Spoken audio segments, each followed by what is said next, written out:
buong journey mo bilang artista sa Viva, yung ilang taon mo you know, na napagdaanan.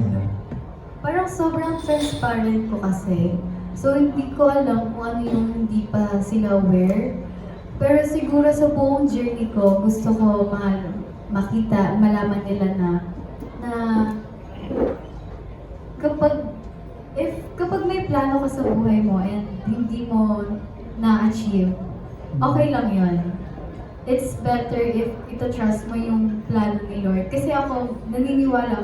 Kaya before magmutya ng sessioning, parang nagkaroon ako ng acceptance stage na okay lang if hindi ako for this one. Kasi kung ipilit ko na para sa akin to, hindi naman ako magiging masaya.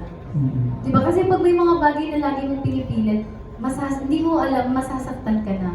Kaya dun ako sa yun, gusto ko malaman nila na doon kayo kung saan kayo ilalagay ni Lord din. And huwag kayong ma-pressure kung feeling nyo napag-iwanan kayo or kung feeling nyo parang bakit sila ganito, bakit ako ganito lang. Okay lang yun. Kung nasan ka, dyan ka talaga dapat ngayon. So, ano ba sinasabi yung parang rejection is redirection from God? Yes. Yes, sabi din yan ni Miss Tony Nung interview mo? Oh, okay.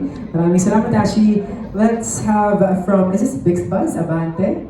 Ayan. Did I say right? Bix? Yep. Hi, sir. Bix Almacen. Hello. Siguro naman ako kung tatanong. Pero ano, Ashley, sa apat na episodes na yan, saan ka pinaka-na-challenge at saan ka parang nag-enjoy or chill lang sa set? Pinaka nag-enjoy po ako sa bahay-bahayan. Kasi parang na-enjoy ko po talaga kay eksena si Miss Claudine.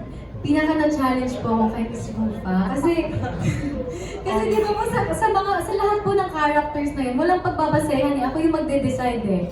Kung ano yung gusto kong i-portray na sa character. Pero kay Miss Rufa kasi, mako-compare po, ay parang hindi niya nagaya doon. Parang nawala siya doon sa part na yun. Doon po talaga ako pinaka na-challenge. Pero sa apat na episodes na yan, ano yung i-recommend mo kay Andres? Gusto mo ipapanood sa kanya? Bahay-bahayan na lang. Bakit? Wala lang. Hindi. Wala. Yun po kasi yung favorite ko eh, yung bahay-bahayan. Parang gusto ko ma-renege din yung, like, yung parang opinion niya tungkol, uy, okay ba yung ginawa ko? Gano'n. Yun po. Yes, Thank you po. Maraming salamat po. Okay, up next is a TikTok content creator. Let's have Street Scooper. Hello po. Magandang gabi. Hello Ashley, congratulations. Thank you po. Bukod doon sa mga celebrities na nabanggit mo kanina like Miss Rufa May and syempre Miss Claudine Barreto, sinong pagbibigyan ka ng isang araw na malilipat ka at mapupunta ka sa isang celebrity sa Pilipinas, bukod sa kanila, sinong celebrity yon at bakit? Gusto ko po si Bonnie Fortesa. Oh. Kasi feeling ko marami din akong matututunan sa kanya. And na-amaze din ako sa journey niya kung paano siya nag-start. And ngayon na nakikita ko siya, sobrang mas na-appreciate ko na kung paano siya maging artista. Kasi kahit hindi ko pa siya nakakasama, alam kong sobrang genuine niya. Excited kami makita kayo in one frame in the future. Manifesting, why not, di ba? Nothing is ever impossible. Kaya naman, let's have another question. This is from a fan. She is Lorraine Joyce Macabalo. Hi, I hope you're watching. So, sabi mo dito, hi Ate Ash, kung mabibigyan ka ng pahinga, ikaw lang at ang family mo, saan nyo daw gugustuhin pumunta? Siguro out of the country na lang. Kasi Saan? kahit saan. Kung saan. Kahit saan. Kasi, Basta out of the country. But yes, kahit saan. Yeah. Kahit sa Asia or sa, kahit saan. Kasi, siguro, ganun, first time namin lalabas out of the country. Like, never namin na-experience na lalabas kami sa family. Kasi, di ba, sobrang mag-isa ka nga lang, parang umuwi ka ng luhaan eh. So, siguro yun, out of the country, para alam mo, ma-experience namin lahat sama-sama. feeling ko this year, makakaano kayo, Amen. Amen. Makakalabas kayo ng bansa. Tingnan natin, di ba? Okay, up next, let's have from, is this Abante Liling? Ray Pumaloy. Hi, Sir Ray. Hello po. Ayun. Kaya set up ko muna yung camera ko. Sige lang po.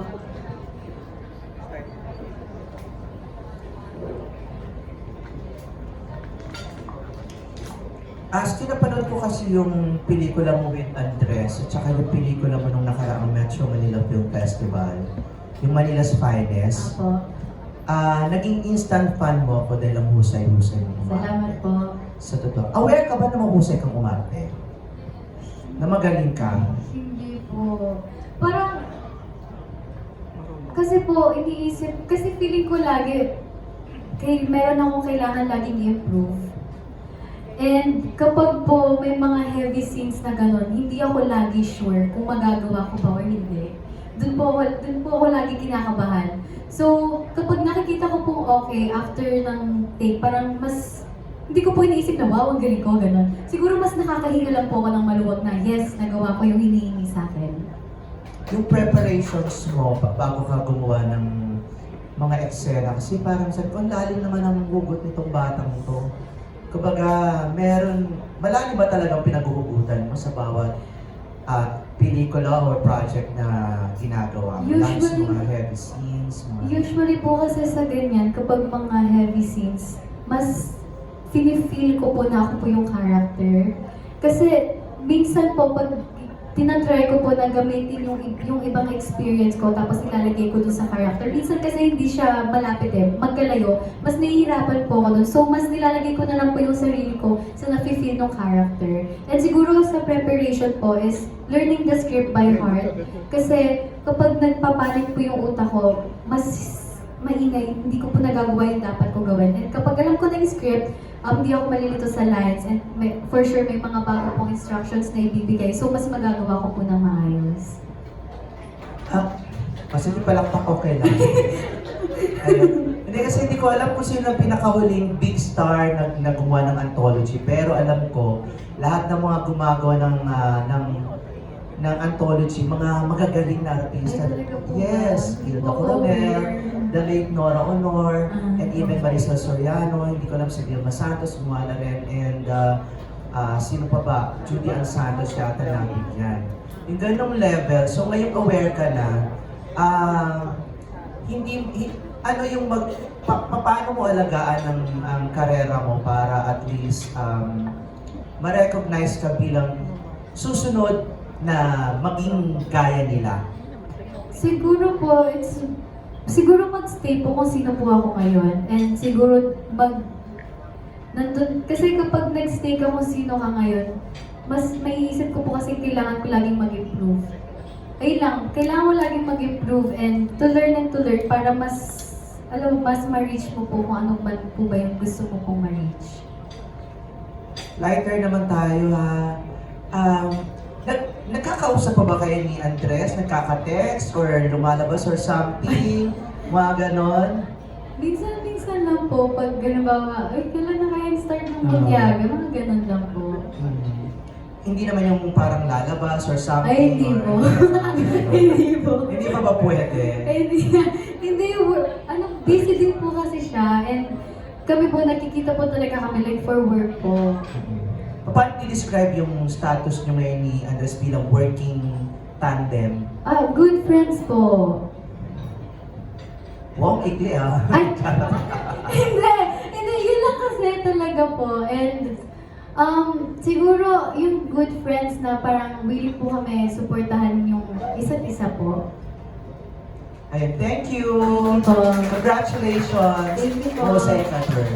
Yun, maraming instant fan after watching Manila's Finest. Parang daming ganun, Ash. Ako nang babasa online. Parang pag napanood nila ikaw for the very first time, matik, fan agad sila.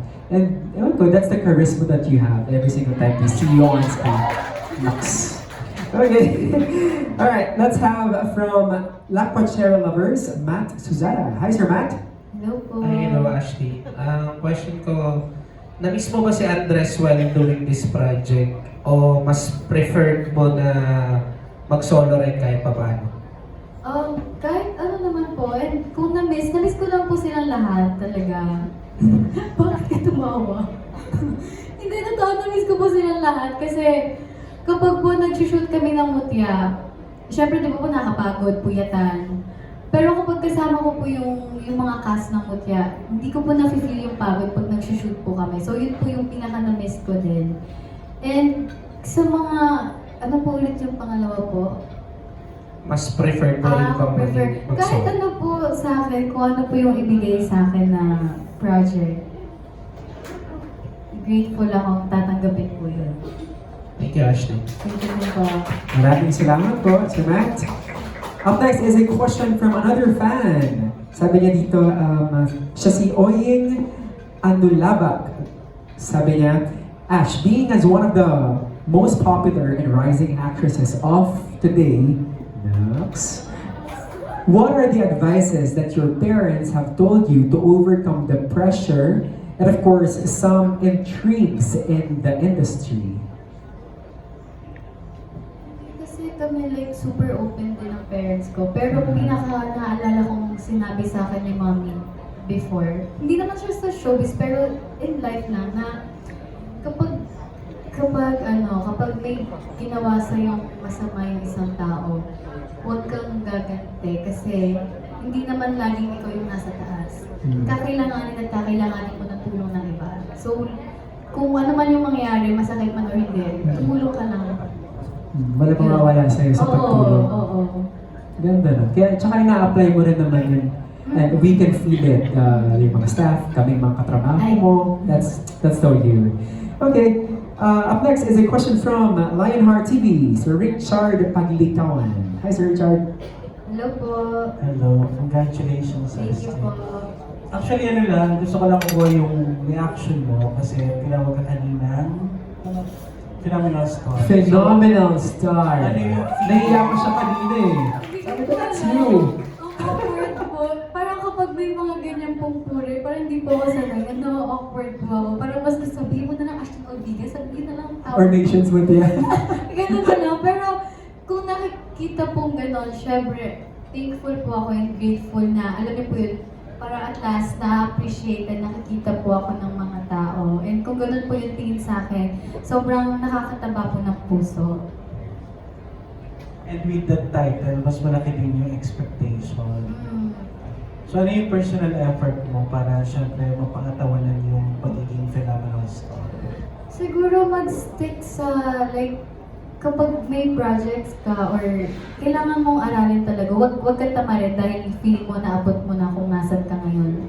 Dapat yung diligence mo and yung willingness mo to learn, parang yung passion mo, laging 100% nung nag-start ka kung nasan ka man ngayon. Thank you, congratulations. Maraming salamat po. Okay. Up next, let's have a TikTok content creator, Jezreel Ellie. Hello. Hello, hi Ash. Ayan, nakaka-proud si Ash, no? Super galing. Ayan. Ito Ash, question ko sa'yo. Sabi mo kanina, talagang inaral mo yung bawat character mo dito. And as a fan of ng mga survival thriller film, what if itong apat na character na to, mapunta rin sa isang survival film na, sa tingin mo, sino sa kanila yung pinaka-magsusurvive? I think yung character ko po sa bahay-bahayan. Bakit? Kasi mas parang sa lahat ng character, siya yung pinaka-palaban. And feeling ko yung halos lahat, feeling ko yung tatlo kasi parang iiyak lang sa gilid. Tatanggapin na lang nila. Parang yung character ko kasi dito, parang street smart siya. And siya yung parang may tapang na i-face kung ano man yung kinakaharap ng challenges ngayon. Thank you, thank you. Thank you. Congrats. Tsaka Ash, napanood ko lang itong setup natin, may purpose siya kung bakit siya nandito. Parang sino ito? Itong Oo. this one with the blood stains.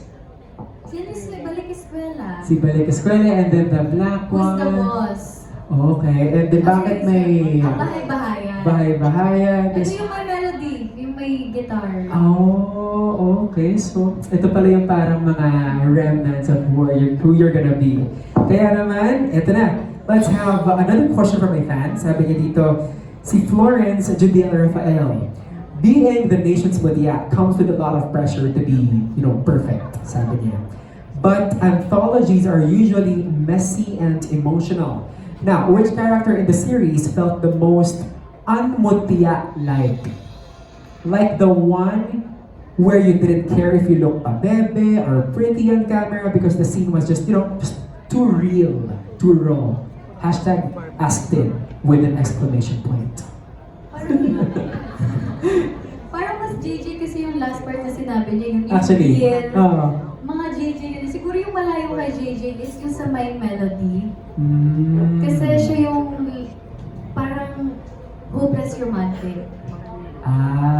sa ano yan, sa My Melody. Oo, yung super girly na super fan na fan siya. Oh, nandiyan yung crush ko. Paano yun? Nandiyan yung crush ko. Ulit, Pakasana paano? kami. Yun, ganun siya. Siya yun. Oo, so online, siya yung pinakamalayo talaga din. Oh, okay. Maraming salamat, Jashi. And I hope nasagot namin yung tanong mo. Up next, let's have from Abante Tonight, Roldan Castro. Hello po. Surprise ako. Rise. So, Astin, ano yung pinaka-challenge mo sa apat na yan, na episodes ng yung anthology? Yung sabi ko po kanina, yung character po talaga ni Miss Rufa. Kasi, Ay, nga pala.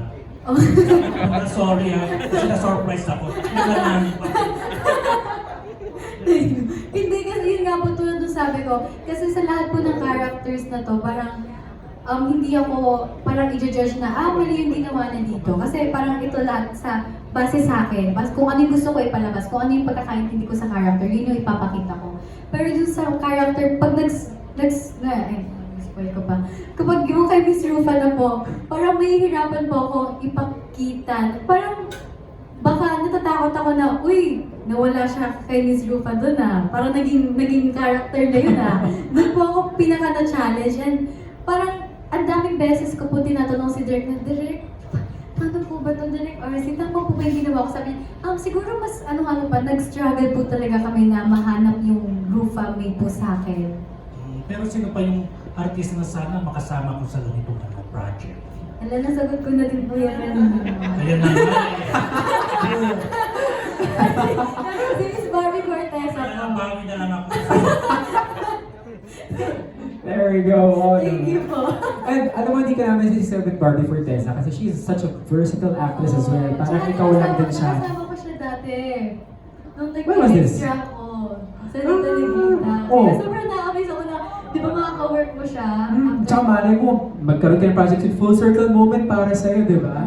Tsaka malakas ka mag-manifest eh. Tsaka feeling ko kasi ang dami ko din matututunan sa kanya kasi bukod sa personality niya Oh. talaga, na-amaze talaga ako kung paano siya umarte. Plus her wisdom. Yes. Diba? There you go. Maraming salamat po. Up next, let's have from My Movie World, Bernard Santos. Hello po. Hi, Ashley. Hello po. For this anthology since nakita na namin yung teaser ng anthology, if possible, magkakaroon ng season 2 yung anthology mo. At ikaw yung bibigyan ng pagkakataon na mag-create ng kung tungkol saan yung gagawin, ano yung mga gusto pang gawin na series for the anthology? Genres po. Yeah, or any story that you would like to do personally. Siguro, bukod sa family drama din, which is meron na din pala dyan, siguro yung about sa friendship naman. Kasi parang bukod sa mutya po, pinaka na-enjoy ko po talaga gawin. Nag-enjoy ako nung shoot po namin yung Sally, yung kasama ko po sila Heaven, sila Bea. Yes. Parang na-miss ko pong gumawa ng gano'n na parang about friendship lang na kayong mga babae yung sama-sama nagtutulungan. And if ever bibigyan ka ng chance na makapili ng mga stars sa Viva na gusto mong makasama mo sa next season ng anthology, sino-sino yung mga yun? Hello, hirap. Yes! Si Gert. Sige, mga kasama ko din sa mutya kung pwede lang po no? Pero bukod sa syempre gusto ko po sila makasama yan, sila AJ, sila Gert, kasi feeling ko tatawa sila Sarah, Why not? Lalayo pa ba tayo? Si CJ. Game ako dyan, Ash. Nag-acting nga po kami kanina eh. Anong story if ever? Story.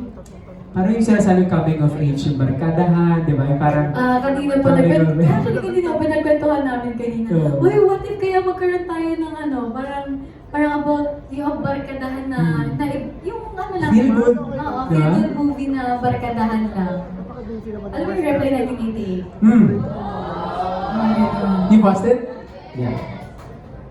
Thank you for that. Thank you din po. Maraming salamat, Warner. Okay, up next, sabi naman, again, from another fan, sabi ni Cadmiel Pablo, sabi niya, can we expect more on your music career this year? Since, syempre, napakagaling mo naman kumanta, given na yun. Ano yung next sa music scene for Ashton Omega? Actually, ngayon hindi ko pa masabi. Pero let's pray and hope na meron. Pero feeling meron yan. Parang gagamitin yung, Yung sa Panaginip na yeah. sa movie ni Ate Kim. Yes. Oo, Yes, tingnan support natin natin. sila Ate Kim at si Kuya Jen. Kasi, mali natin magkaroon ka ng another original song soon, di ba? Manifesting that to happen for you. Ashi, Kinamel, let's proceed. We are down to our last media person. Let's have from Manila Bulletin, Robert Recantina. Hi Ashley, nandito ko sa Dunkin Donuts. Kita So, my question ko is, as we said, 2013 hanggang sa ngayon, how has Ashley evolved as an actress? Siguro, masasabi ko naman po na nag-improve din talaga ako. And I think mas confident po ako ngayon sa acting ko compared before.